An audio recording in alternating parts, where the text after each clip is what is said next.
Hello, everybody. Welcome into the NBA front office show.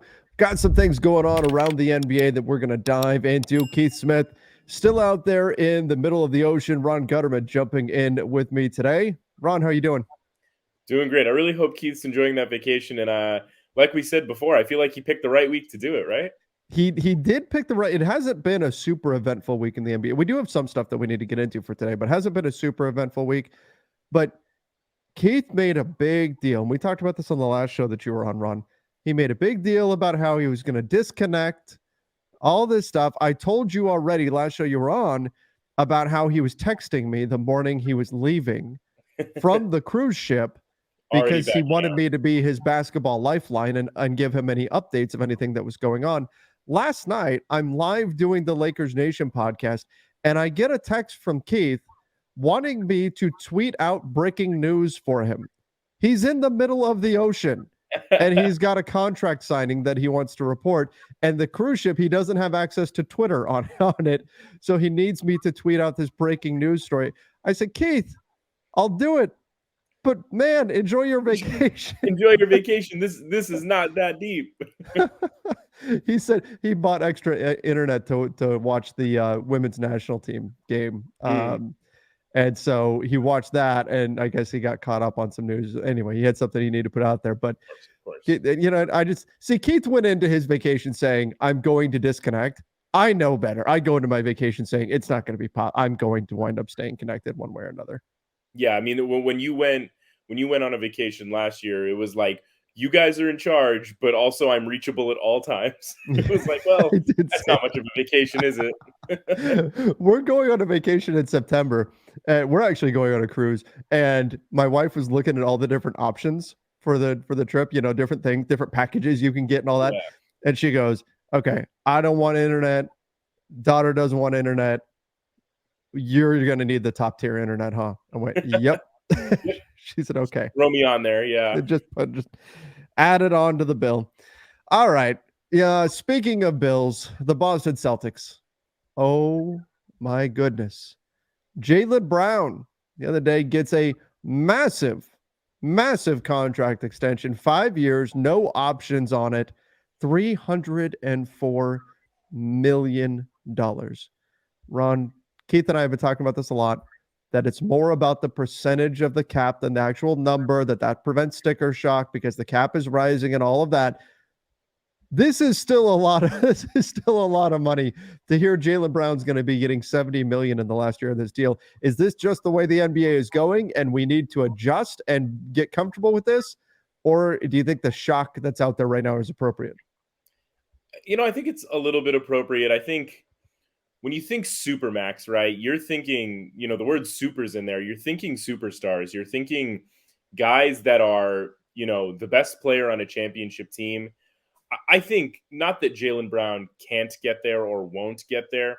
I don't know that he's there right now. And I think it's just a kind of the situation that this type of contract brings up, where it's like, hey, you kind of have to give him the supermax, or you risk losing him. You risk upsetting him if you offer him less and basically tell him, we don't believe you're this caliber of player. So it kind of traps the Celtics a little bit. Credit to Jaylen Brown for making the All-NBA team and getting this money, because that's, for multiple generations, life-changing money for Jaylen Brown and his family. So, credit to him for that. I think it will, all deals that get signed like this will eventually, hopefully, he'll still be in his prime when this deal is done. So the hope is that with the cap rising, this deal will look better in 5 years than it does now. But yeah, I think there is a little bit of an initial shock that's justified when you see that, the first time in NBA history, a 3 in front of a 9-digit contract. Yeah, it's just the nature of the rising cap. I saw projections out there of who's going to be the first to get a deal that starts with a 4. And that being Shai Gilgeous-Alexander. Somebody projected that would happen. But look, the cap is going to keep going up. And so when you look at just percentage of the cap, and that's the key number, it's not more than any other max contract. It's more than what you've paid out in the past. But again, the cap keeps going up because the league as a whole is making more and more money. And as we talked about off air a little bit before we started, there's a new TV deal coming. Business is good for the NBA. And so this is a reflection of that. However, you brought up another point that when we hear max, especially when we hear super max, it's this should be a 1A guy on a team that can win a championship. This should be reserved for a handful of players. And that's the way fans hear that, like super max. They hear, oh, this should be LeBron, this should be Kevin Durant, this should be the Nikola Jokic, this should be Giannis, this should be Luka, this should be the top guys in the NBA, period. And that's it. Anybody else getting it is a mistake, right? But that's not really the way the NBA economy works. The way it actually works is that the top tier guys, those guys are actually having their value artificially depressed. And so they're getting less than what their production says that they should. And so it's more that you're getting those guys on a bargain than you're overpaying a guy like Jaylen Brown. He's getting probably about what he should in the NBA's economy. But when you find out that, hey, some teams are going to have Luka for essentially the same money for a max deal, or you can have Jaylen Brown for a max deal, there's a big difference there. And so that's why I think people look at deals like this and they go, oh, what a mistake for Boston. I don't think it's so much that Jaylen Brown is overpaid. I think it's that the true top tier superstars, and maybe Jaylen Brown will get there, like you said, those guys are underpaid.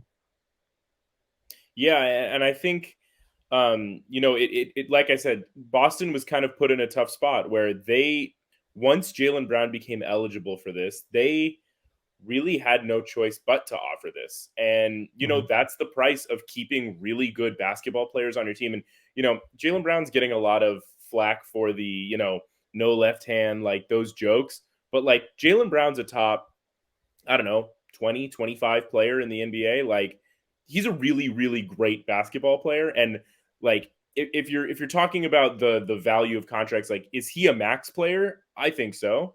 Is he a super max player? That's harder for me to say. But if you're Boston, you don't have the luxury of telling him you're not a super max player. You're just a regular max player. Because if Jaylen Brown hears that, he's saying, okay, if I'm just a regular max player, then I'm just going to go get a regular max from someone else. That's not you. And yeah, because the Celtics are the only team that could give him that super max.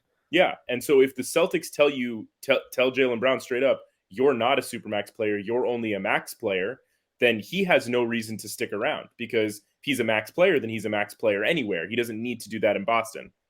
This is why I think, we talk a lot about unintended consequences in the CBA. The Supermax was created for teams to keep their own free agent stars, right? That was the goal, was to not have stars walk away. And so, hey, let's give the incumbent team a massive financial advantage over anybody else. And almost immediately when the Supermax came into existence, we saw the unintended consequence. The Sacramento Kings went, yeah, that's too much money. And they wound up trading Boogie Cousins rather than paying him the Supermax when he became eligible for it. The Celtics were essentially faced with a similar situation here. They could either pay him the Supermax or they could trade him, because like you said, if they don't give him that Supermax, he's not going to be happy with that situation. Just like if they had offered a Supermax and Jaylen Brown had turned it down, had said, no, I want to hit free agency next year instead, they would have traded him almost immediately. They would have had to, because that would have been a clear sign that he wasn't going to stay in free agency. Had they not offered this, it also would have been a sign that they were not interested in continuing to have him on their team. Now, that being said, recency bias is real. Sometimes we get caught up in a what have you done for me lately mindset. And the last thing we saw Jaylen Brown do, it was shoot 8 for 23, 1 for 9 from 3, and have 8 turnovers in game 7 that turned into a blowout loss to the Miami Heat that could have put the Celtics back in the NBA Finals. So given that context as well, and I'm not saying it's right, but that is also weighing heavily on the response to this deal. Yeah, and it's tough for Jaylen Brown, because I think if you look back at the arc of his career so far, he's probably looking at it like, yeah, I didn't play great in that game 7. Yeah, that wasn't my best series. But if you really think about it, Jaylen Brown has been the second best player on one of the 4 best teams in the NBA for almost his entire career, because he has been in the conference finals. I believe it's 4 times at this point. He's been to the finals. as the second best player.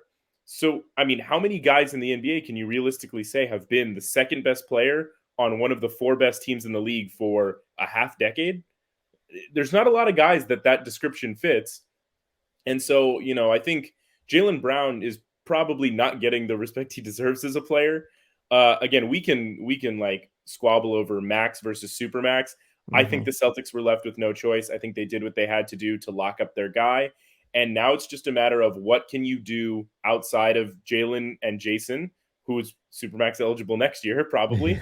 um, Between Jalen and Jason and now Kristaps Porzingis, what can you do outside of those three guys to build a championship team? Yeah, I believe he is already supermax eligible. Jason Tatum is, based on what he did this past season. He already checked that box. But according to Bobby Marks, Jason Tatum can get a 5-year, $338 million extension, assuming the cap continues to go up 10%, which is what it did this last year and what they're projecting it's going to do next year. That would be almost $650 million locked up in two players for the Boston Celtics. Yeah, no, that's a big number. That's a big number. And that is the cost of having two very, very good players in a rising cap league. And again, the hope is that those two guys who will firmly be in their prime when those two deals are done, in 6 years, when those two deals are said and done, they'll be in their prime still. The hope is that with the rising cap, you will look at those numbers and be like, okay, that's not terrible. Like, we're good with that. So last thing, and we're going to talk about the most likely player. That's how we're going to finish the show today. We're going to talk about the most likely players to be traded. That's coming. But let me ask you this, Ron. Jaylen Brown, 5-year deal with the Boston Celtics. There have been rumors that maybe he wasn't that enamored with Boston. We live in an NBA where you take the money now and you figure out your team later. So at the conclusion of this contract, are the Boston Celtics the team that are paying Jaylen Brown at the end of this deal? Like, obviously we don't know, but like, if you look at recent history of the NBA, probably not. And whether, we can discuss whether that's a good thing or bad thing, but maybe, but probably not, because that has been kind of the trend of, like you said, take the money and figure out a trade later. I think this trade kicker, like it says on our lovely screen, that's where we're headed. That being less than the max of 15% opens that door even more. So I would say it's probably unlikely that he finishes this contract as a member of the Celtics, but maybe him and Jason Tatum do kind of take that next slight elevation into superstardom, and they are able to kind of build a team around them, and maybe they rattle off a championship. I don't know. Yeah, I think it's interesting, when you look at the trade kicker piece, that information came out that it's not the full 15%, the most that it's allowed to be.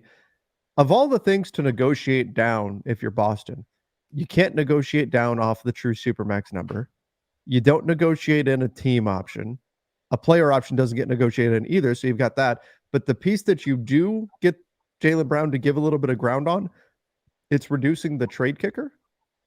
That's interesting. Is that something where you're trying to maybe make sure that you have a little bit, slightly more flexibility in the future to move them, just so it's not, an added cumbersome element to any kind of a trade that, oh my gosh, we've got this trade kicker. Sometimes players waive them if they really want, to go somewhere. But just interesting that was the piece that they were able to get Brown to budge on a little bit.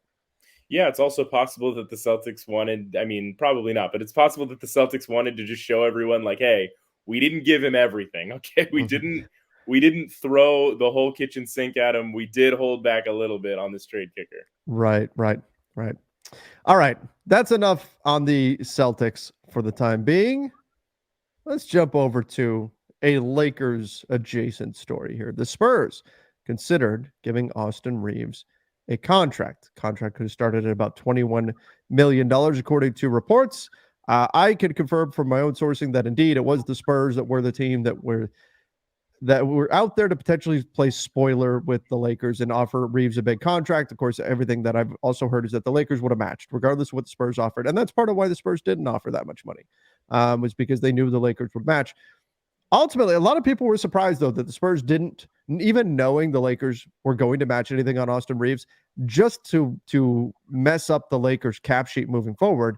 There's a lot of surprise that the Spurs didn't give Austin like a 75, $80 million contract, maybe $100 million contract offer, whatever it was going to be. They didn't give him some massive offer and force the Lakers to match that. Instead, allowing the Lakers to keep Austin on what has to be seen as a bargain deal at it's going to fall somewhere between 54 and 56 million over 4 years. Are you surprised the Spurs didn't go ahead, even knowing the Lakers would match and try to mess with the Lakers? I think I think wanting to mess with the Lakers, I do think the Spurs have a little bit of that in them. I mean, historically, they've been almost open about it. Like we are comfortable messing with the Lakers, but I think in this specific case, doing that in the moment messes with them more. Yeah, it messes with the Lakers in the long term, kind of like they're paying Austin 80 million instead of 56 over 4 years. But I think in the short term, it messes with the Spurs too much as well, tying up the cap space for 40 or it's like 36 to 48 hours, depending on when in the day it's signed. Um, Especially if they came to terms, like Austin came to terms relatively early with the Lakers, but the moratorium still isn't up until July 6th. So even if the Spurs say, "Hey, we're going to give you this deal on July 2nd," he can't sign it until the 6th, and then the Lakers have 24 hours off of that. So let's say it's halfway through the day on the 6th, then they've got to almost the 8th before the Spurs cap space is truly freed up. So yeah, it's a factor that in too. Essentially, if you're the Spurs, you're sitting out the remainder of free agency if you do this. Yeah, and I think the Spurs probably want the flexibility to do other things. The Lakers are going to match, right? Everything out there is saying the Lakers are going to match. The Spurs probably know that the Lakers are going to match. So the Spurs are saying we have a choice here of messing with the Lakers, but then it hinders us from doing anything else. And maybe we want to be a team that takes on a bad contract in the next few days or down the line and during the season, we want to take on a bad contract. There's no reason for us to get involved in this just to screw over the Lakers. Like, it's fine. So I think the Spurs made the right call not eventually offering him this deal. Now, if there was any inkling, like even a 1% chance that the Lakers wouldn't match, then I would change my mind and say, okay, the Spurs should have done this. But I think given what we knew about the Lakers, it didn't make sense for the Spurs to get involved. Yeah.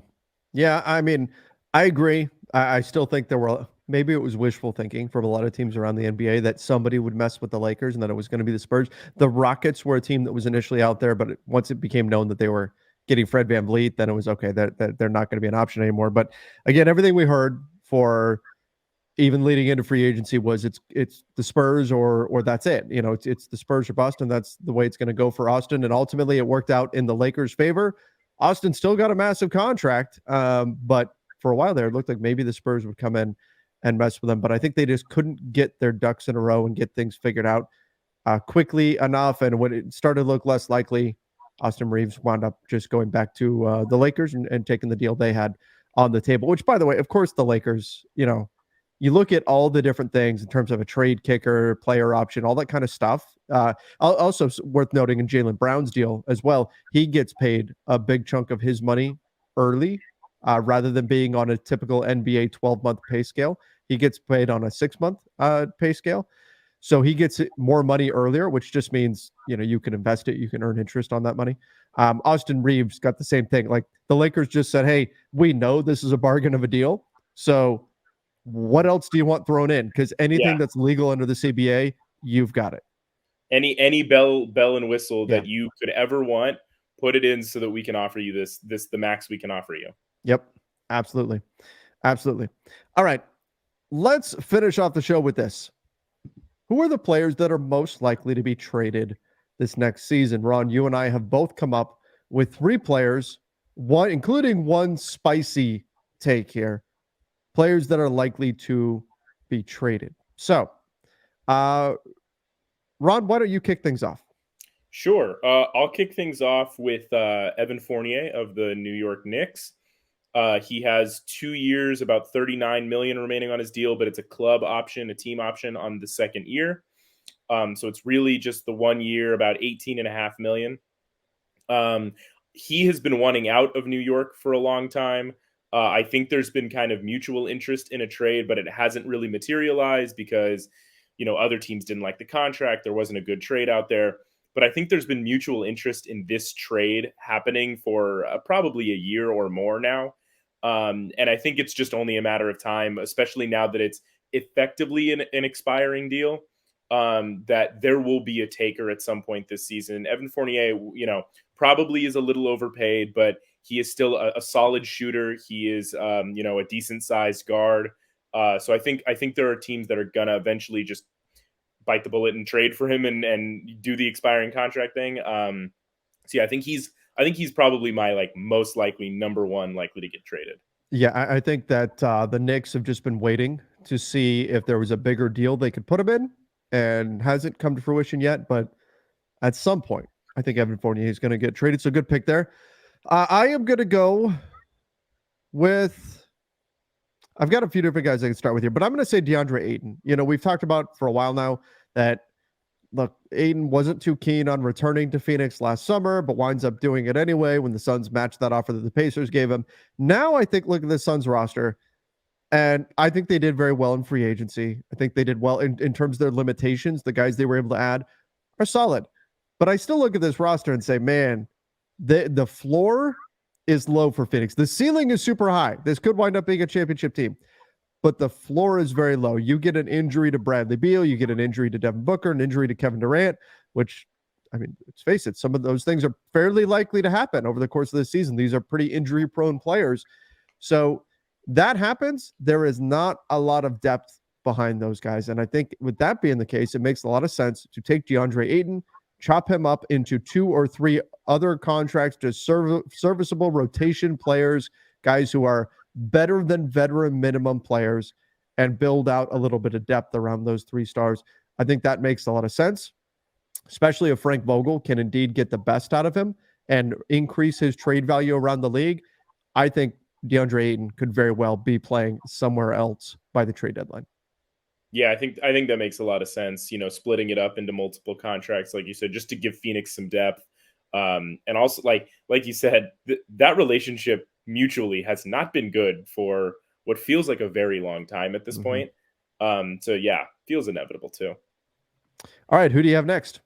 All right, my next one is in a similar vein to Evan Fournier, but Kyle Lowry of the Miami Heat. He has 1 year left. He's an expiring contract around $30 million. I think it's 29.6, something around there. I think Miami is probably looking to use Kyle Lowry as like the big contract in a trade to make a significant improvement. And whether that's Damian Lillard, whether that's whoever, there, could be any of these guys. I think Kyle Lowry is kind of going to be the first piece that Miami throws out there in any trade to try and improve their roster. And Kyle Lowry, to me, strikes me at this point in his career as the type of guy who would be the throw-in big contract for this trade, probably an immediate buyout candidate, and probably sign somewhere on a minimum. That feels like the track that Kyle Lowry's on. It's kind of a lesser extent version of what Russell Westbrook went through, mainly because Kyle Lowry's not making as much money and is also, probably not. I don't know. They're probably similar-ish in terms of what they bring at this point, like in terms of talent level. But I think that kind of strikes me as the path that he's on. Yeah, I agree. And by the way, I should have noted off the top, we in this exercise forbid ourselves from picking Damian Lillard, from picking James Harden or Pascal Siakam, because all 3 are kind of in fairly high-profile trade rumors anyway, with Siakam obviously being a little bit lesser degree, but we decided not to put those guys in. But I think Kyle Lowry, even if it's not a Lillard trade, I think Kyle Lowry makes a lot of sense as a guy who could be on the move. I'm going to go, and maybe it's a homer pick here, I'm going to go D'Angelo Russell. I know we're going to hear a million D'Angelo Russell trade rumors between the start of the season and the trade deadline.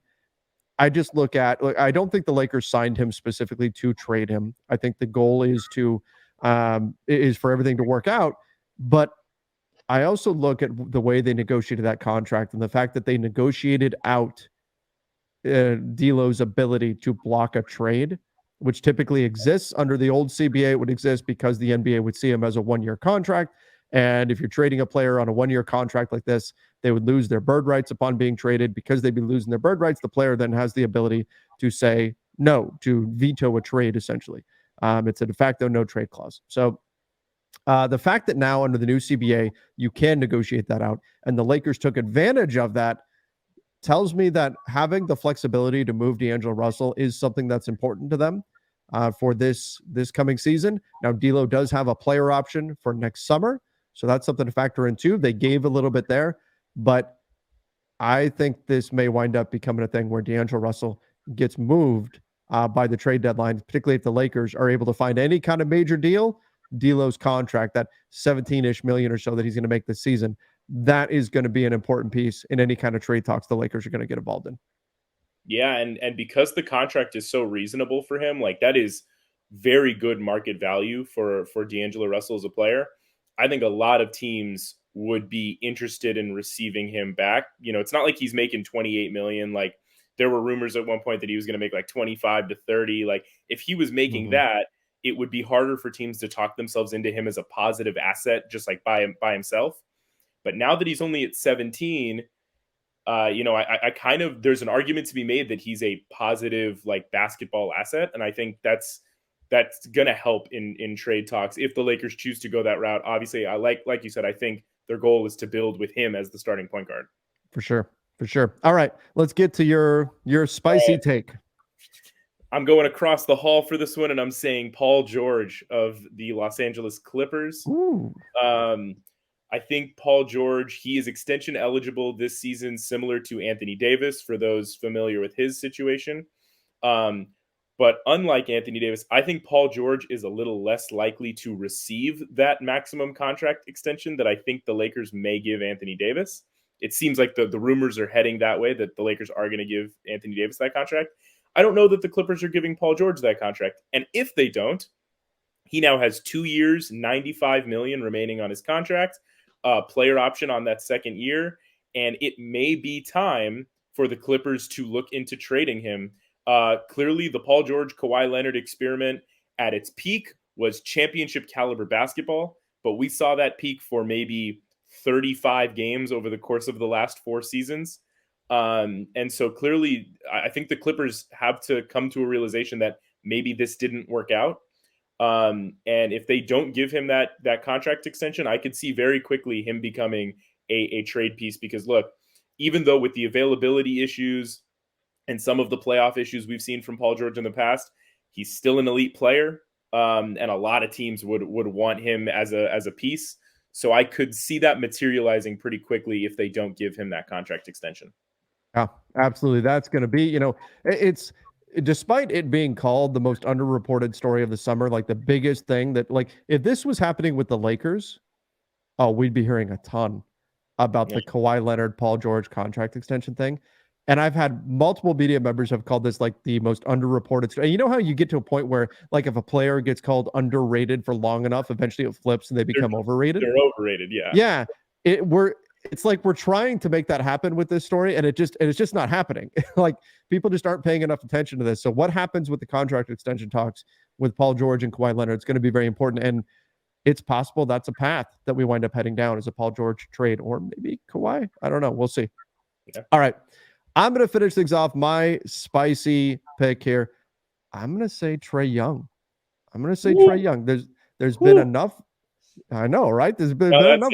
Yeah, you delivered. You delivered. That's pretty spicy. There've been enough rumblings out there about maybe something happening there, about maybe him not being thrilled at Atlanta and stuff like that. Again, nothing concrete, but you look at this Hawks roster, you think about the new CBA coming in, think about whether or not they need to make a deal here in order to clear up some salary. I think they're in okay shape. They're not in bad shape, not as bad shape as they were before the John Collins trade, but this is a new front office group coming in.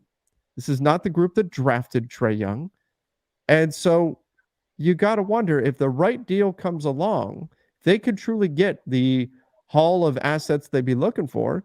Do they consider doing it? Especially when you've got DeJounte Murray, who you just gave a new deal to. I know the idea was to put the two of them together, but are we sure that's going to work long term? Are we sure that's the pairing? Because if not, maybe you put the ball back into the hands of DeJounte Murray more, and you move on from Trae Young and try to pick up pieces and then rebuild from there. I don't know that this Hawks team has it, at least to justify their payroll right now. Yeah, I mean, they're dangerously close to the luxury tax for a team that is not guaranteed a top 8 spot in the Eastern Conference next season. So I could see it going that way if a team says, you know what, let's just throw the kitchen sink at the Hawks and see if we can get Trey. It would be crazy. It would be a crazy day in the NBA if that went down, especially in the middle of the season. But yeah, I mean, I'm for it. Moving John Collins definitely helped them in terms of their cap. So that, that definitely helps them out. It's not the way that it looked, before, but nonetheless, wouldn't surprise me if we started, especially if the Hawks don't get off to a good start. Yeah. If by January we're starting to hear more rumblings about Trae Young and what could happen there. All right. Well, Ron, here we are. End of July. We still have the big trades out there. James Harden, Damian Lillard. Maybe that stuff will hit us in August. So far, Keith Smith has been just fine on his vacation. Nothing aside from the Jaylen Brown contract. Nothing major has happened here. So we'll see. Knock on wood. See if he can de-stress and disconnect. But Ron, thanks for coming on here, man. This was a lot of fun. I always like speculating trades too. That's a good time. Yeah, it's a great time, and yeah, thanks for having me on as the alternate once again. All right, everybody, make sure that you do subscribe to the NBA Front Office Show on YouTube. Don't forget to turn on those notifications, and of course, over on Spotify, Apple Podcasts, wherever you listen to podcasts, make sure you follow the show there as well. Till next time, everybody. See ya, and stay safe.